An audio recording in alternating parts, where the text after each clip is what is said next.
नमस्कार, स्वागत है आपका वी टाइम न्यूज पर और आपके साथ मैं हूं पहली चौहान। बढ़ते हैं खबरों की ओर। मंगलवार दोपहर को बेलडांगा ब्लॉक 2 के सोमपारा के लोगों की सुविधा के लिए नए स्वास्थ्य केंद्र का शिलान्यास किया गया। यहाँ करीब 70 साल से पहले प्राथमिक स्वास्थ्य केंद्र था, लेकिन यह कब से बदहाल है किसी को पता नहीं। इलाके के लोगों की शिकायत है कि अस्पताल होने के बावजूद भी सेवाएं ठीक से नहीं मिलती हैं।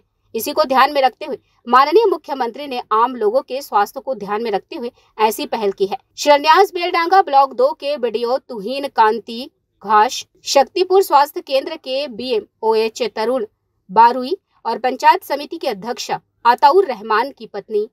आज के सोमपारा प्राथमिक स्वास्थ्य केंद्रे 94,30,000 টাকা শিলান্যাস হলো এবং পিডব্লিউডি টেন্ডার হয়ে গেছে। পিডব্লিউডি তত্ত্বাবধানে কাজ শুরু হবে, আজকে তার শুভারম্ভ।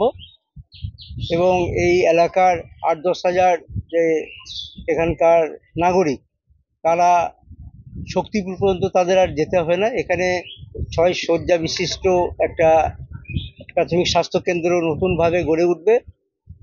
আগামী 210 দিন টার্গেট আছে, অর্থাৎ 7-8 মাসের মধ্যেই নতুন রূপে সোমপারা প্রাথমিক স্বাস্থ্য কেন্দ্র গড়ে উঠবে। এখানে দেখুন পুরনো স্বাস্থ্যকেন্দ্র ছিল, সেখানে কিন্তু ডেলিভারি থেকে সমস্ত কিছু পরিষেবা পেত মাত্র, এখন কিন্তু বন্ধ হয়েছে। কেন বন্ধ হয়েছে, এটা কি হওয়ার পরে পরে আবার রক্ষণাবেক্ষণের ব্যাপারে কি বলবেন? না, দেখুন 7-এর দশকে এখানে চলতো, তা যাই হোক এখানকার পরিষেবার কথা মাথায় রেখে মাননীয় স্বাস্থ্যমন্ত্রী তথা মুখ্যমন্ত্রী এটা উপলব্ধি করেছেন যে এখানে এই স্বাস্থ্যকেন্দ্রটা নতুনভাবে চালু করা দরকার। সেই জন্যেই উনি শামশেরগঞ্জে সভায় উল্লেখ করেছেন যে এটা নতুনভাবে চালু করতে হবে এবং এই কাজটা দ্রুততার সাথেই হবে, এলাকার স্বার্থে হবে, জনগণের স্বার্থে। সেজন্যে আশা করি নতুন করে যে পরিষেবা হবে সেখানে নিয়মিত ডাক্তার, নার্স থেকে শুরু করে সবাই থাকবে এবং এটা নতুন করে বন্ধ হয় যেটা বলছেন আর বন্ধ হবে না, এটা ভালোভাবেই। আমাদের এখানে যে হসপিটালটা আছে সেটা বহু পুরনো হসপিটাল, প্রায় 60-এর দশকে তৈরি হয়েছিল। তখন টিনের চাল দেখতে পাচ্ছেন, বাথরুমও সেই রকম নিম্নমানের কোয়ালিটি ছিল, মানে দীর্ঘদিন হয়েছে বলে সেগুলো নষ্ট হয়ে গেছে।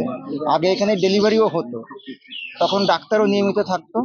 এখন এই বিল্ডিংটা নতুন করে আবার তৈরি হচ্ছে, 6 বেডের একটা ইনডোর বিল্ডিং চালু হবে এবং সেখানে ভালো মানের হসপিটাল তৈরি হবে এবং টয়লেটও তৈরি হবে।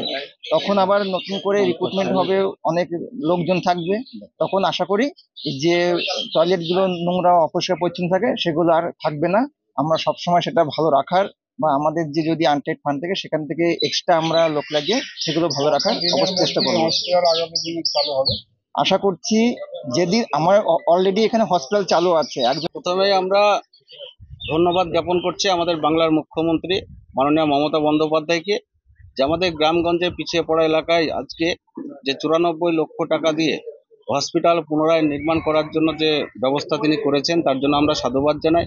এলাকার 10,000 মানুষ আজকে উপকৃত হবে এবং আজকে যে নবনির্মিত যে বিল্ডিংটা হবে তার মাধ্যমে আগামী দিন এই এলাকার স্বাস্থ্য ব্যবস্থাটা খুব সুন্দরভাবে গড়ে উঠবে এবং বিল্ডিং হওয়ার পরে এলাকার মানুষ সেটা অনেকটা আশাবাদী থাকবে যে 6 বেড বিশিষ্ট একটা সোমপারা PHCর মাধ্যমে এলাকার মানুষ সমস্ত রকম প্রাথমিক চিকিৎসাটা তিনারা পাবে।